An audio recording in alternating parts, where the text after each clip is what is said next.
Julianne, today we won and it was a real good game for you. Could you tell us a little bit about this game and your actions in this game? I feel like we played very well together. We had a very upbeat tempo.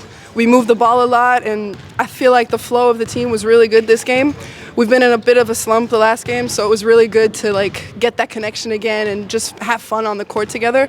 So I think that adds a lot to my accomplishments on the court as well, because we just had such a great flow and everyone was just connected through the whole thing. So obviously everyone's going to play a great game and give what they can to add to our score being at like 100, 103, I think. It was, I think, 103. Yeah. And this was a very important game for the whole team, watching the future games coming and the playoffs, of course. Yeah, we're prepared for it. This is a great way to head into the playoffs. I mean, motivation-wise, we have 2 more games coming up. So hopefully we can win them with the same heart and play that we give always. So we're going to keep preparing. We're going to keep preparing at practice, working hard, and see where we land in the playoffs. Thank you. Thank you.